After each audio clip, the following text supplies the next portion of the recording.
क्यों बांधते उसी मुर्दे को? मरा मरा भागा तो रहा भागा तो जाएगा नहीं, फिर भी उसे बांध करके लेके जाते हैं। क्यों लेके जाते हैं बता दूं? इसका एक कारण है, मुर्दे को इसलिए बांधते हैं क्योंकि वो जैसा आया था वैसे उसे भेजते हैं, क्योंकि बंधन से वो कभी जीवन में मुक्त हुआ नहीं, ये हमेशा बंधन में ही बनता रहा। तो जब उस मुर्दे को बांधते तो उससे कहते हैं कि तू, भगवान ने तुझे भेजा था बंधन से मुक्त होने के लिए, पर तू जीवन भर मुक्त नहीं हो पाया, ले अब मरते समय भी तू बंद करके जाएगा, इसलिए मुर्दे को बांधा जाता है। दूसरी बात, जब मुर्दे को बीच रास्ते में रोकते हैं, क्यों रोकते हैं बता दूं? एक बहुत सुंदर कथा आती है। एक दिन क्या हुआ, एक तुलसीदास महाराज है ना, उनकी झोपड़ी पड़ा करती थी। जब मुर्दे को ले जाते थे तो उनकी झोपड़ी उसी रास्ते में पड़ती, तो गांव वालों ने क्या किया, उस मुर्दे को रख दिया। अच्छा, एक और कहानी आती है। पहले जब पति मर जाता तो पत्नी सती होती थी। राजा राम मोहन राय ने इस प्रथा को बंद किया था। तो एक का पति मर गया, तो जैसे पति मरा तो वो सती होने के लिए जा रही थी। तो जैसे उस मुर्दे को उतारा गया तो रास्ते में तुलसीदास जी की झोपड़ी पड़ती थी।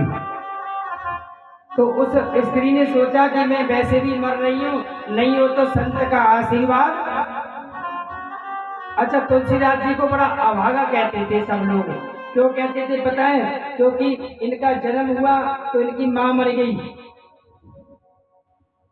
और इनको एक पुनिया नाम की एक दासी ने पाला था।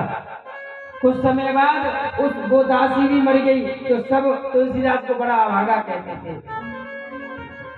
तो जैसे ही वो मुर्दे को उतारा गया, उस स्त्री ने सोचा संत का आशीर्वाद लेकर के आऊं, और जैसे ही तुलसीदास जी के पास गई तो तुलसीदास जी ने कह दिया, सौभाग्यवती भव, तेरा सुहाग अमर रहे।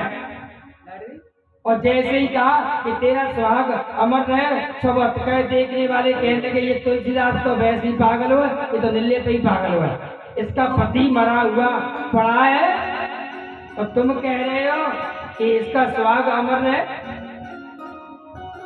और तुलसीदास बाबा आए मुर्दे के पास तो कहने लगे मेरे मुंह से तो निकल गई, और सबसे कहने लगे मैंने अपने मुंह से नहीं निकाली, मेरे राम जी ने निकाल दी इस बात को, मेरे मुंह से नहीं, राम जी ने कहा जो कुछ कहा।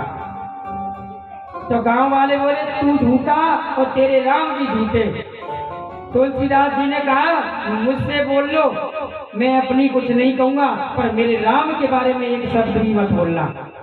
तो आज तुलसीदास बाबा ने उस मुर्दे के कान में